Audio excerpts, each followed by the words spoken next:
were not the first to give their account. The first account was given by the 10 first men. And the 10 first men, they gave a full detail. But the news that they brought were not good news. They were news that break the hearts of the people of Israel. And Joshua was there. And him and Caleb were listening to the report that was being given. The Bible clearly tells us after hearing the report, they cried. They wept and cried. And they cried. But after the 10 men gave their account, then Caleb and Joshua, they said, are we allowed to speak? And the servant of God Moses, he said, yes, I allow you to speak. You also have a moment to speak. And one of them raised his voice and said, if the Lord delights in us, he will bring us. That's the first thing. Which means he is taking them to that land. Second point, and he will give it to us. These are the words that among people who are filled with the Spirit of God. They are different from the people without the Spirit of God. Because those who lack the Holy Spirit, even if they may be saved, there are things that they don't understand. There are things that they cannot know. Because their news was saying, we saw them as tall and mighty men, very different to us. And they also in another sentence said, they were huge men. They were giants. Really powerful men. That is why they were crying. But when Joshua spoke, when Caleb spoke, they said, if the Lord delights in us, even though you heard that they are called, if the Lord delights in us, even though these men are giants, listen, this is what we've seen. We've seen that bread. We've seen bread that we can eat. So they saw three things. They saw that God can take us and take them into the land. Secondly, they saw clearly that although this country is full of tall men, very strong, very fearful men, they saw that God would give the land to them. Hallelujah. That point, they saw the bread that they hadn't had in a long time. They didn't show any kind of vegetables. But if God can give bread, is he going to keep showing vegetables? Because God gives everything. So after giving this account of good news, starting from the 10 men and the people who listen to this news, they said these two people are sick. But it's because they didn't know that the Spirit of God was among them. They didn't know that these men were inspired by the Holy Spirit. And they didn't understand this. They didn't understand that these men truly knew God. Second point, they didn't know that these two men fully understood God. Third point, the people didn't understand that God, that these two men understood who God is. Third point, they didn't know that these men truly trusted fully in God. Fifth point, they didn't know that these men stood firmly in God. And last point, they didn't know that these were warriors in the Lord. abandoning themselves. So they were different in their account from the two men. And they said, if the Lord is on our side, the way we know him, the way we have understood him, the way we know him, the way we trust in him, he will take us. And he will give this land to us. Amen. What you're going through, whatever is facing you, however they may look tall or big, however they may be strong and fearing, if the Lord delights in us, and if he's on our side, who will stand against us? Amen.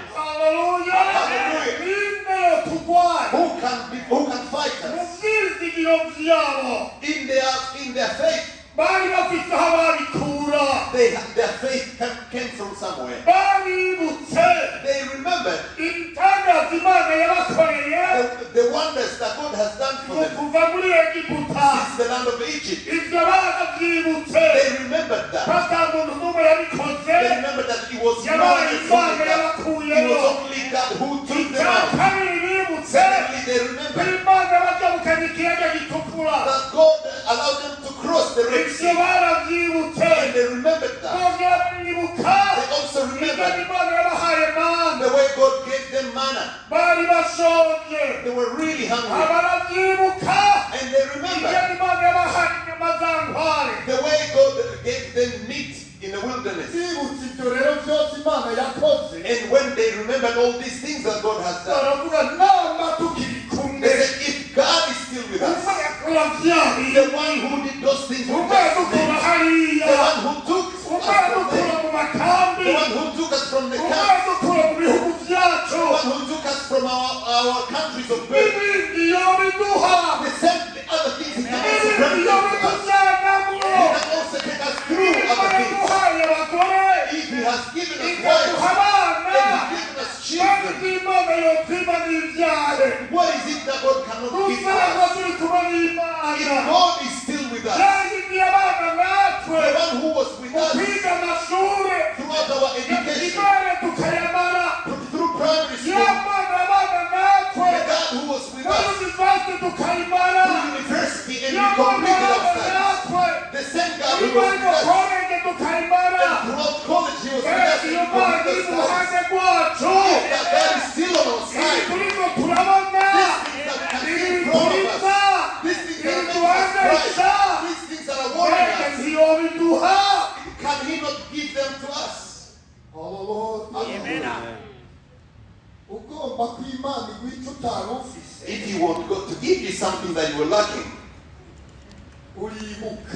you need to remember. Remember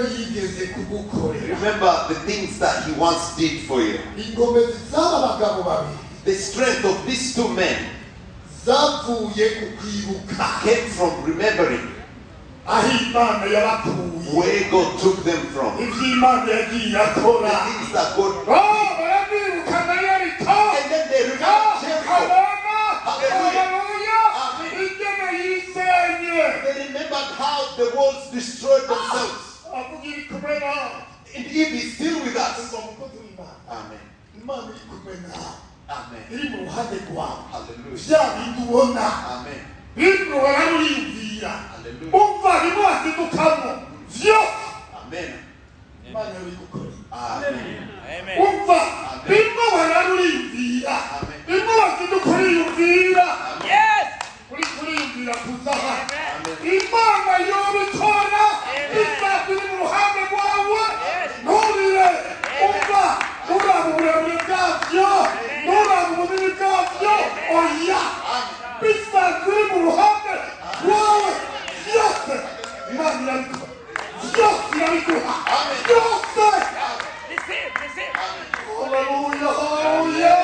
Hallelujah. Amen. Listen, people. Those things he can give them to you too. Do you know that there's a reason God brought you here? Those things that are making you cry. The things that make you do like this. You drive your car while crying. the God who's on your side, the things that will make you cry, however, if they go from there to there, listen, He can give them to you. God does not put you that by where they are. God has got the ability, His own ability. He doesn't even need to be there present. He can cause it to happen. Remember, if he just says something like, even if you may not hear, and the things that he ordered to come, they will find you where you are sitting. If God is truly on your side, stop crying. Amen. Stop memory. If you can take the Israelites and give everything to them, instead of you going, He will go, and then He will bring everything to you. Amen. Amen. Amen. Amen. What is required of us? If I remember Moses knew God very well. He understood God. And he understood His ways. And he knew God. His land. And he said, He is the God above all other gods. If he said that He's the God above all other gods, it means there are other gods as well. If you want, you can ask Pastor Harry. He will tell you that in Indonesia, the gods that people worship, there are the Hindus, there are other gods. One day that he was standing here, he told me that he will keep coming. He will tell you. Moses knew very well that He is the God above all other gods. He understood the God. He said He is the King of Kings. Hallelujah. The King of Kings. That one He said, He is a wonderful God. Fourth one He said, He is a powerful God. So I'm talking about Moses and the way He understood God. He's a fearful God. Sixth one. And He's God who's never afraid of people.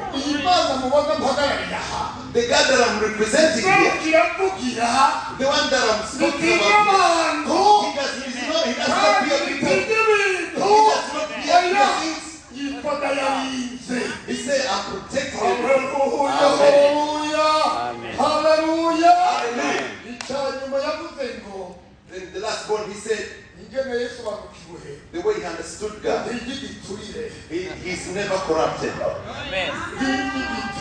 He's never corrupted. You know the God that we serve.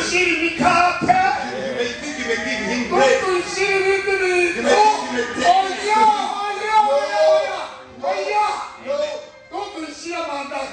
Don't take mandazi to Him or me to me. Don't be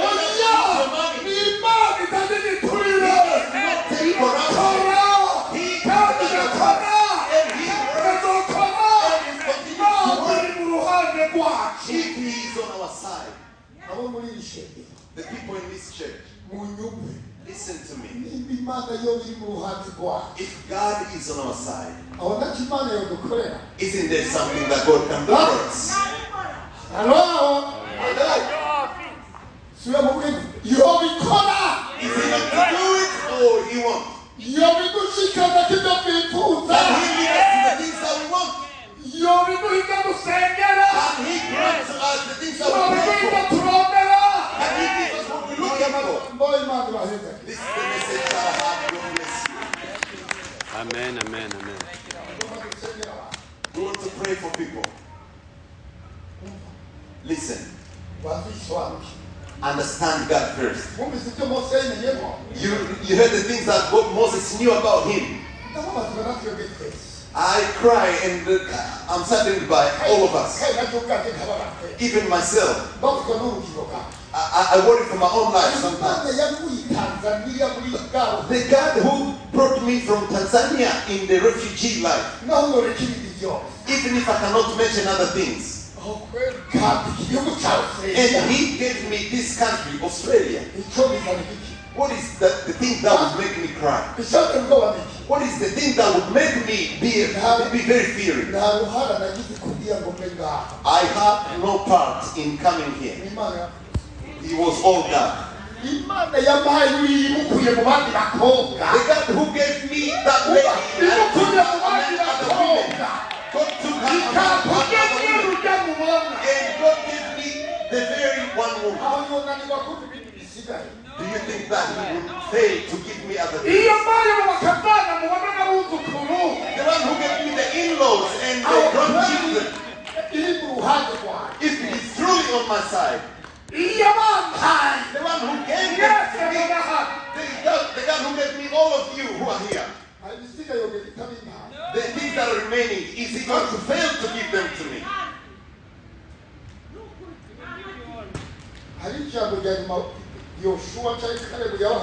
They say another point that Joshua and Caleb they mentioned. We say don't wake the wrath of God. Don't be rebellious. Don't become rebellious against God. Yeah.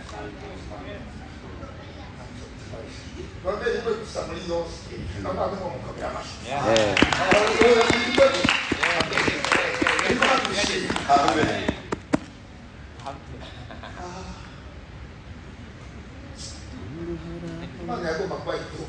God wanted to grant to give them the country, the land, but they have to fight. And He said, if you don't want to fight, that means you will be taking up a rebellion against God. So do you understand their rebellion? Because they didn't want to fight to inherit the land. From those who were 20 years and older,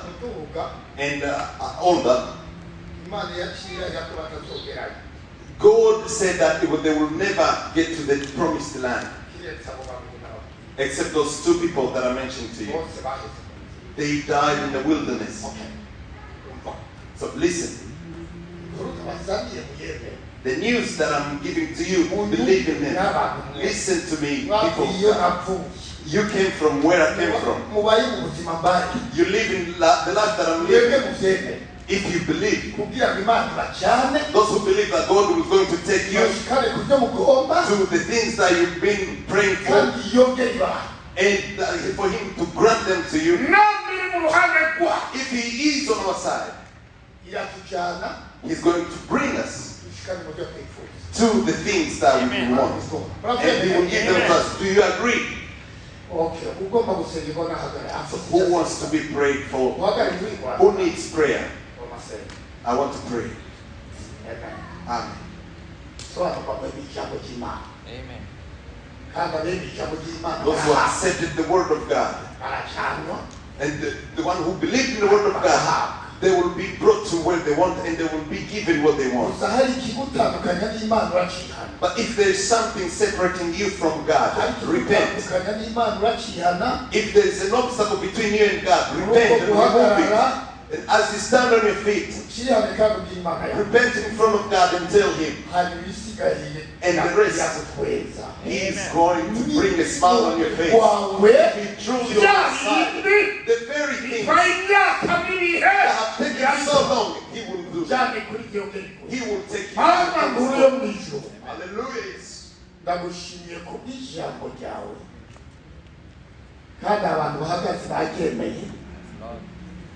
yuko ushobora kubajyana ukabashikana ku byabo kandi ukujya ukeba ngo ni wasezeranye